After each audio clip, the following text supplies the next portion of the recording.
زکوٰۃ، بے مقصد زکوٰۃ، مردہ زکوٰۃ نکال دیتے، ان کا مقصد یہ نہ ہوتا کہ ساری امت مالدار ہو جائے، ان کی غربت کا خاتمہ ہو جائے، اگر ان کا یہ مقصد نہ ہوتا تو آپ ذرا غور کیجئے کہ کیا اس طریقے سے صحابہ کرام کچھ ہی عرصے کے اندر 100 سال کے اندر اندر صحابہ کرام یا صحابہ کرام کی اولادیں چین کی دیوار سے لے کر ہندوستان کے قطب مینار تک پہنچ چکی تھی یا نہیں چکی تھی؟ کیوں؟ کتاب نے ان کے اندر یہ تبدیلی لائی تھی، کتاب نے ان کے اندر یہ انقلاب پیدا کر دیا تھا۔ رمضان المبارک کے مہینے کے روزوں نے ان کی ایسی تربیت کر دی تھی کہ انہوں نے اپنی زندگیوں کا مقصد ہی یہ بنا لیا تھا کہ ساری دنیا کے اندر دین اسلام کو غالب کر دیا جائے۔ انہوں نے جب یہ آیت کی تلاوت کی کہ دین اسلام کو تمہارے لیے دین اسلام کو اس لیے بھیجا گیا لِيُظْهِرَهُ عَلَى الدِّينِ كُلِّهِ، تاکہ اس دین کو سارے باطل ادیان پر غالب کر دیا جائے، تو انہوں نے اپنی زندگیوں کا مقصد ہی یہ بنا لیا تھا کہ سارے باطل ادیان پر دین اسلام، دین حقیقی کو غالب کر دیا جائے۔ اس نیت سے انہوں نے رمضان المبارک کے 30 دن کے روزے رکھے۔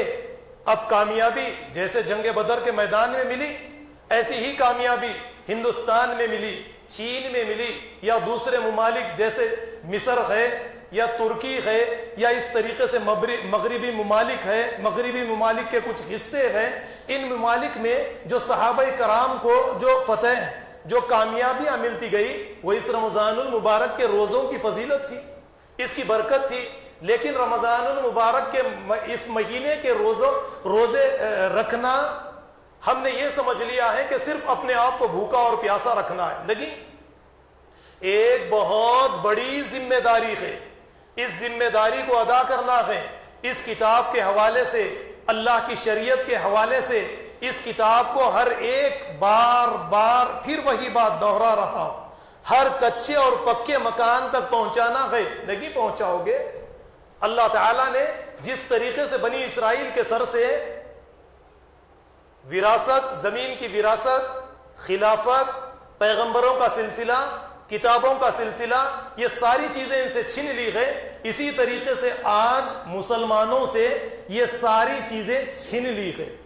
اب چھیننے سے مراد آپ دیکھیے کیا بنی اسرائیل کے پاس آج بھی توریت ہے یا نہیں ہے؟ ان کے یہاں پر انجیل ہے یا نہیں ہے؟ ان کے یہاں پر زبور ہے یا نہیں ہے؟ کیا وہ کسی پیغمبر کا انکار کرتے ہیں؟ کیا وہ آخرت کا انکار کرتے ہیں؟ کیا وہ اللہ کا انکار کرتے ہیں؟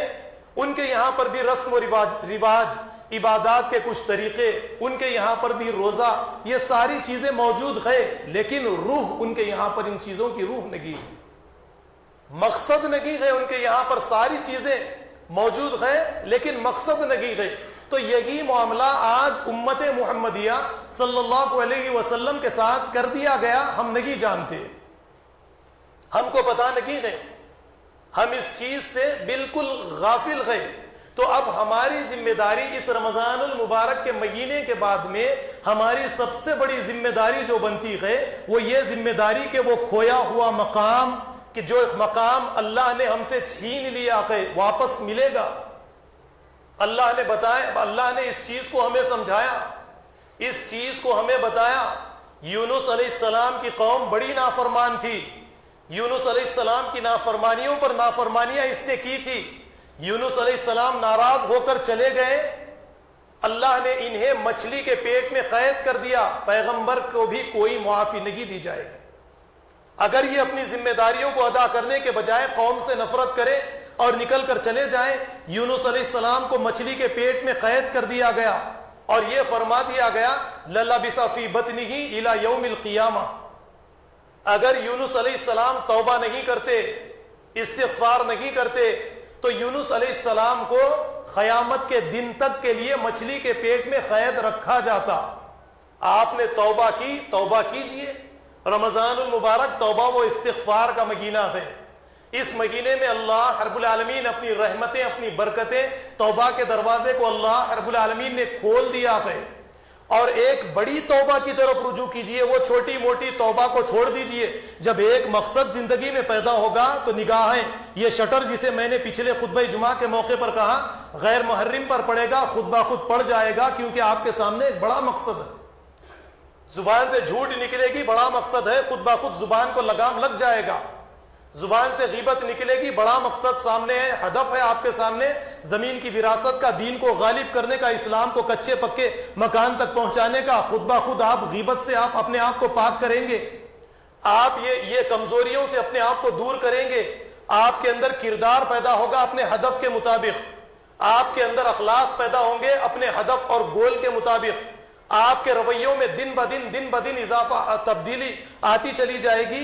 آپ کا محاسب، آپ کی نفس کا، آپ کا اپنے اعمال کا محاسبہ ہوگا، نفس پر لگام کسی جائے گی، آپ کو روزانہ خود بخود یہ باتیں سمجھ میں آتی چلی جائیں گی۔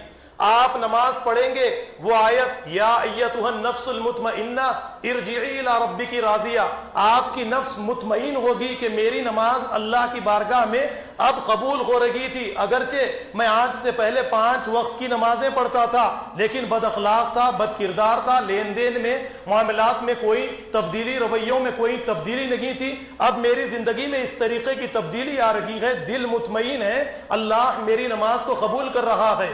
اور آپ روزہ رکھیں گے، آپ کے اخلاق کردار میں تبدیلی آپ کو محسوس ہو رہی ہے، آپ کا نفس مطمئن ہوگا، آپ اس بات پر، یعنی آپ کا دل اتنا اطمینان والا ہوگا، آپ کو یہ محسوس ہوگا کہ میرے روزے اللہ کی بارگاہ میں قابل قبول ہے۔ کب؟ ہدف بڑا ہونا چاہیے سامنے،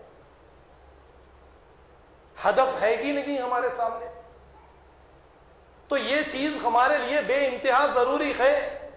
اس رمضان المبارک کے مہینے میں یہ چیزوں کو اپنے اندر پیدا کرنے کی کوشش کیجئے۔ اللہ نے جیسے فرمایا، میں نے ابھی آپ کے سامنے قرآن کی آیت رکھی، لَنَنْظُرُ مِنْ بَعْدِهِمْ كَيْفَ تَعْمَلُونَ، تمہیں زمین پر وراثت میں نے دی، زمین کا خلیفہ بنایا، بنی اسماعیل نے تو میری نافرمانی کی، اللہ کی کتابوں میں انہوں نے تحریف کر دی، اور دین کے نام سے ایک دوسرا ہی دین، اپنے آبا و اجداد کا دین لا کر کھڑا کر دیا، رسم و رواج، بدعات، خرافات، شرک، یہ ساری چیزوں کو انہوں نے دین کے اندر داخل کر دیا۔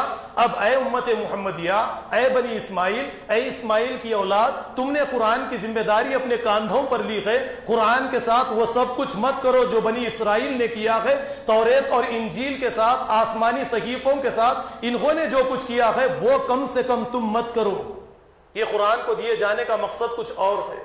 تو یہ ساری چیزوں کو ہم اپنے سامنے رکھیں، اپنے اخلاق کردار میں تبدیلی لے کر آئے، اس کے بعد میں دیکھیے کہ کس طریقے سے تبدیلی آتی ہے۔ کریے توبہ اللہ کی بارگاہ میں، لیکن بڑی توبہ کہ اے اللہ، ہندوستان کی سرزمین پر ہم سے جو غلطی ہوئی غیر مسلمین کے حوالے سے، وہ اس مسئلے میں میں توبہ کرتا ہوں۔ کبھی غیر محرم پر میں نے نظر اٹھا دی، وما ابرئ نفسی، میں نفس سے بری تو نہیں ہوں، اے اللہ میں یہ چھوٹی موٹی باتوں سے، یہ چھوٹی موٹی غفلتوں سے ہٹ کر ایک بڑی غفلت کی طرف توجہ اپنی مبذول کر رہا ہوں، قرآن کریم کے حوالے سے، دین کے حوالے سے، کہ میں آج کے بعد غیر مسلمین کو اپنی دعوت کی توجہ کا مرکز بناؤں گا۔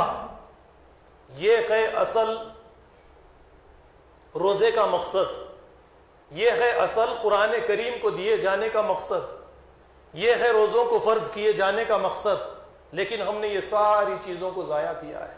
خیر وقت مجھے اجازت نہیں دیتا، کیونکہ میں وقت بھی آپ کا زیادہ لینا نہیں چاہتا، کیونکہ کورونا کا مسئلہ پھر سے چل رہا ہے، اسی لیے خطبوں کو بھی تھوڑا سا خفیف یعنی کم کر دیا جائے گا، وقت کو کم کر دیا جائے گا انشاءاللہ العزیز رمضان المبارک کے مہینے میں۔ لیکن میری گزارشات ہر سال جس طریقے سے آپ کے ساتھ رہتی ہے، وہی گزارش پھر سے میں آپ کے سامنے کروں گا کہ کم سے کم اس رمضان المبارک کے مہینے میں اپنی زندگیوں کے اندر تبدیلی لانے کی کوشش کیجیے۔